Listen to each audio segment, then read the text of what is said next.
Other major weather concerns: subtropical storm Alberto threatening Florida and the Gulf Coast, the first named storm of the 2018 season, making for a messy Memorial Day. Delta has issued a travel waiver for 6 airports in Alabama and Florida ahead of Alberto. Meteorologist Allison Chinchar has more. Good morning. Allison, our first named storm of the 2018 Atlantic hurricane season, Alberto, is already bringing very heavy rainfall to areas of the southeast, and it will continue to take that heavy rain off to the north in the coming hours. We expect landfall of subtropical storm Alberto to happen within the next 12 hours, even though impacts have already started for Florida within the last 24 hours. You can notice as it continues off to the north, it is going to weaken quickly. This is fantastic news. However, that doesn't mean the storm is going to dissipate entirely. We still expect to have very heavy rainfall, not just for the Gulf Coast states, but even further inland. Cities like Atlanta, Nashville, Charlotte can still expect to have widespread amounts of 4 to 6 inches of rain, with some isolated spots, especially along the coastal regions, picking up 8 to even 10 inches of rain. Here's a look at the forecast. Again, you can see very heavy rain pushing up the coast into states like Georgia, Alabama, Tennessee, and eventually up into areas of the mid-Atlantic, say, for example, around Washington, D.C. and Baltimore, where they are still recovering from the flooding that took place there on Sunday.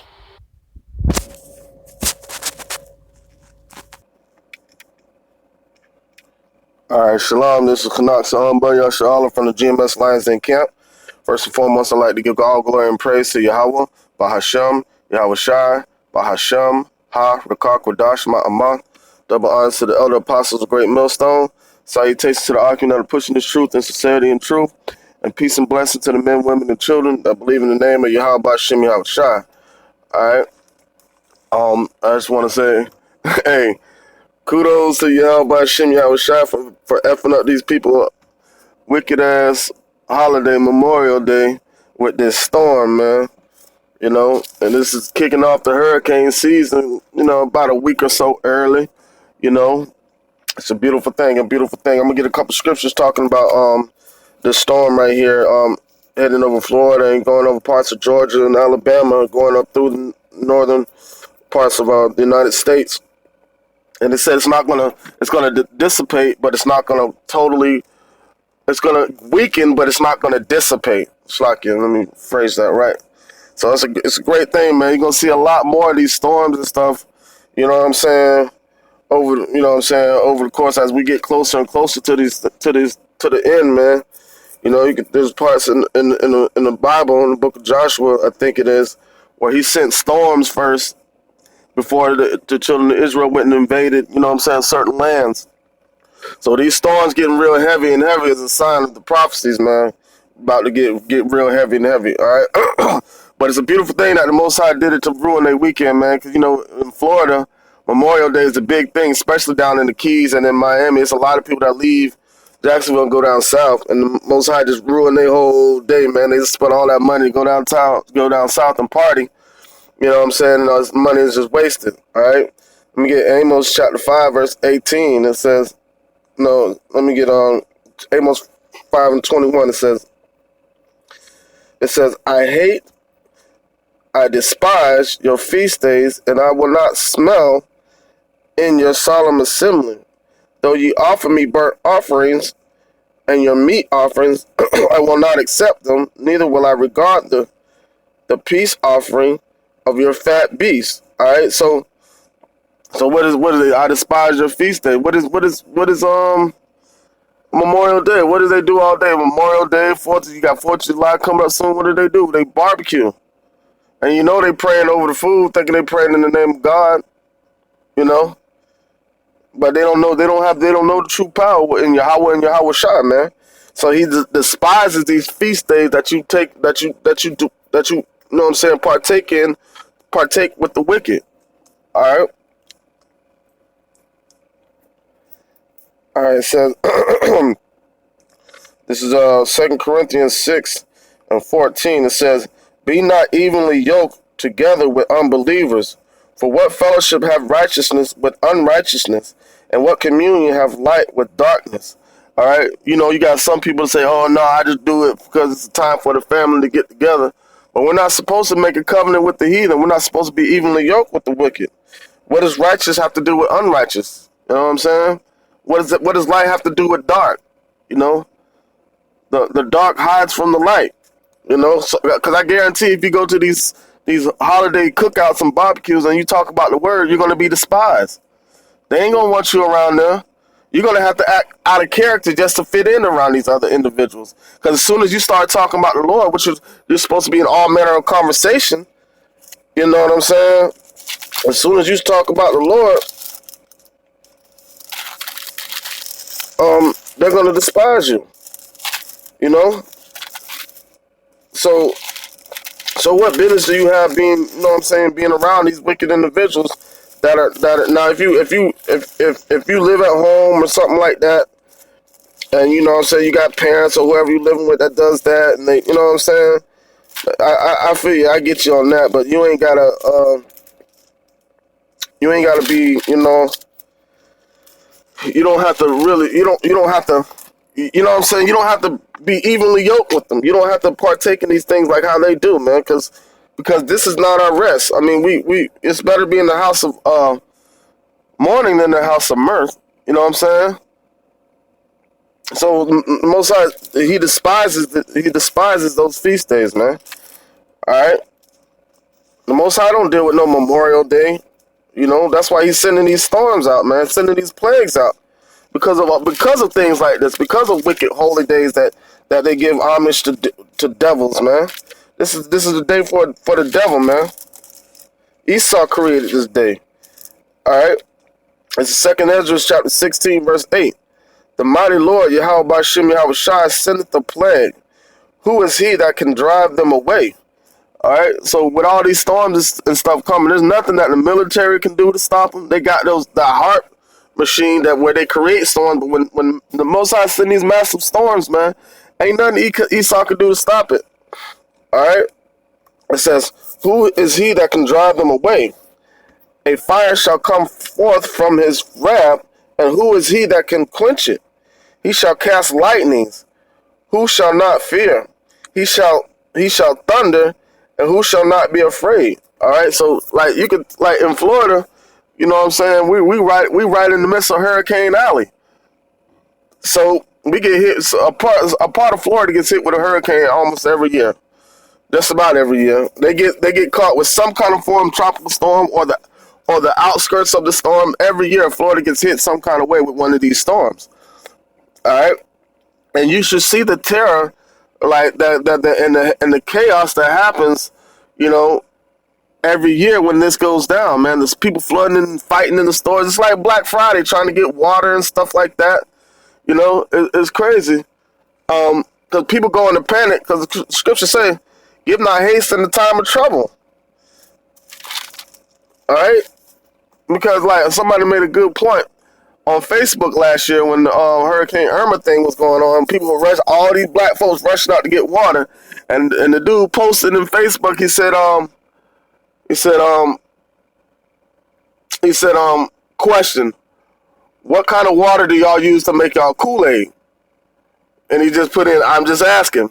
You know what I'm saying? So I thought about it, and it was right around the time when Irma and everybody was stocking up on water. You use tap water to make your Kool-Aid, all right? But you going out spending all this money, you know, preparing for these storms. You know, it's all a propaganda by Esau because you can buy all the water and everything you need, and the Most High find a way to take it from you. All right? It says, the Lord shall threaten, this is 2 Ezra 16:11, it says, the Lord shall threaten, and who shall not be utterly beaten to powder at his presence? The earthquake and the foundation thereof, the sea arises up with waves from the deep, and the waves of it are troubled, and the fishes thereof are also before the Lord and before the glory of his power. All right?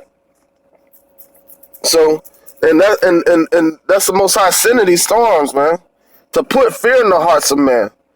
All right? Let me get Psalms 101. I'm going to make this real quick.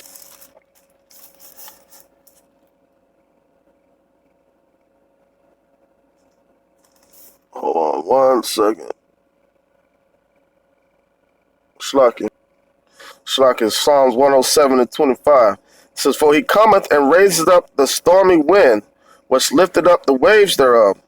They mount up to the heavens, they go down again to the depths. Their soul is melted because of trouble." All right, they reel to and fro and stagger like a drunken man, and are at their wits' end. And that's what kind of chaotic situation that these storms cause. All right, and that goes for people in their spirit. All right, these storms represent the spirit of man, and the fear that's going to be placed upon them. All right, it shows if people are acting all chaotic for like when these storms are breaking out. Imagine when the Lord show up, how chaos is going to be. Imagine when martial law comes up, when the storm of troops come in, how chaotic everybody's going to be. You know, people are getting all crazy for wind and rain and thunder and lightning, which I don't deal with it. I don't like storms either, but I'm saying from a spiritual standpoint, imagine how these people are going to be in that day. All right. It said, "Then they cry unto the Lord, Yahweh Shem Yahushai, in their trouble, and he bringeth them out of their distress." But who is he going to bring out of their distress? You know what I'm saying? The elect of the children of Israel said, "Knowledge and wisdom shall be the stability of that time." So we're going to understand what's going on. All right?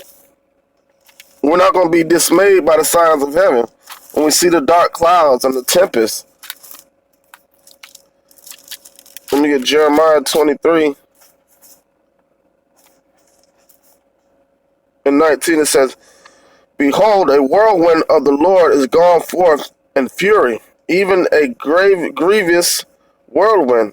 It shall fall grievously upon the head of the wicked." All right, "The anger of the Lord shall not return until he have executed, until he have performed the thoughts of his heart. In the latter days ye shall consider it perfectly." All right. So that's basically it, man. All right, the Lord is sending his wrath to shake the earth. Okay? Once he gets through sending these storms, you know what I'm saying? That's when some more hell is gonna break loose. All right, this is Jeremiah 30:23. It says, "Behold, the whirlwind of the Lord goeth forth in the fury, and continuing whirlwind. It shall fall with pain upon the head of the wicked. The fierce anger of the Lord shall not return until he have performed the intent of his heart in the latter days." And that's a precept for the, you know what I'm saying, the scripture I just read. All right. So all these plagues are gonna fall upon the heads of the wicked, man.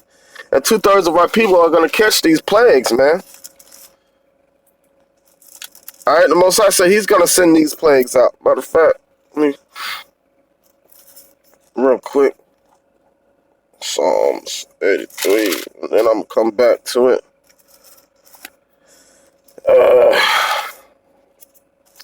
This is second Ezra 15. Something. It says, Shalakia.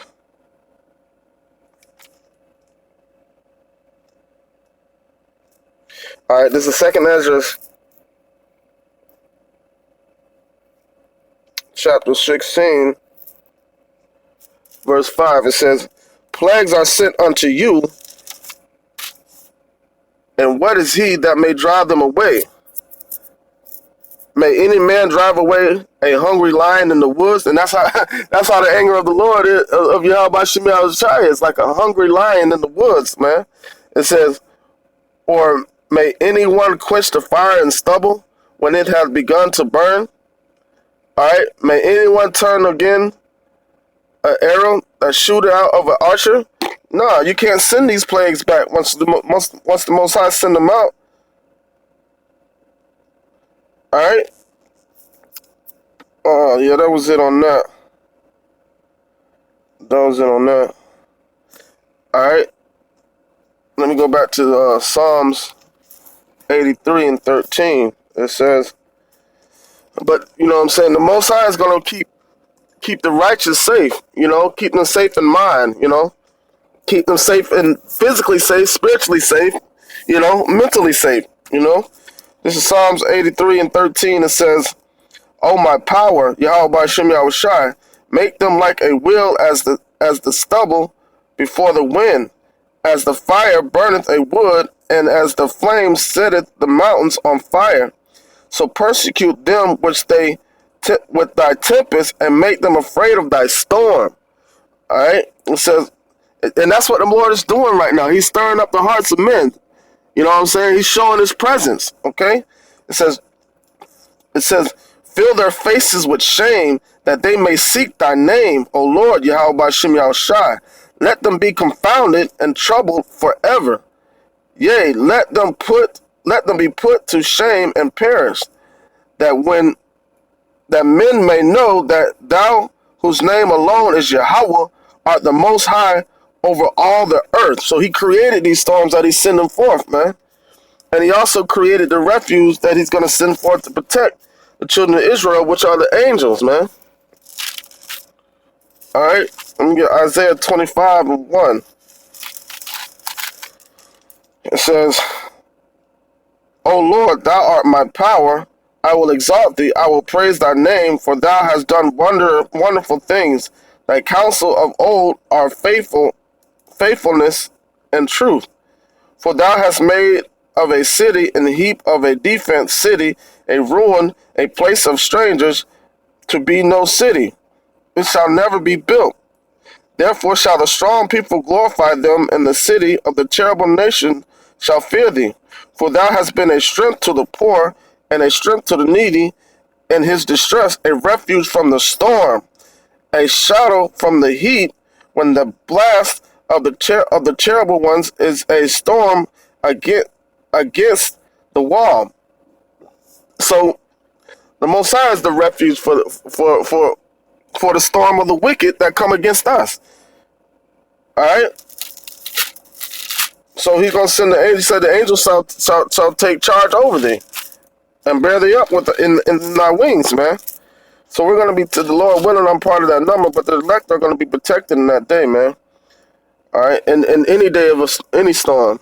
Okay, this is Isaiah 4 and 5. It says, I'm gonna end it out with this. It says, "And the Lord will create upon every dwelling place of Mount Zion, and upon her assemblies, a cloud, a smoke by day, and a shining of flaming fire by night." That's a chariot. "For upon all the glory shall be a defense, and there shall be a tabernacle and a shadow in the daytime from the heat, and for a place of refuge, and for a covert from the storm and from rain." All right, and with that being, and that's going to be given to us by the Spirit and physically when He shows up, man. All right, with that being said, I want to give all glory and praise to Yahweh, Bahasham, Yahweh Shai, Bahasham, Ha, Rekakwadash, Ma'amat, double honors to the elder apostles, the great millstone, and salutations to the Archon that are pushing the truth and sincerity and truth throughout the four corners of the earth. All right, and peace and blessing to the men, women, and children that believe in the name of Yahweh Ba'ashem Yahushai, man. You know what I'm saying? Lord willing, we're part of that hopeful elect number, and we'll be covered by the storm. All right, shalom.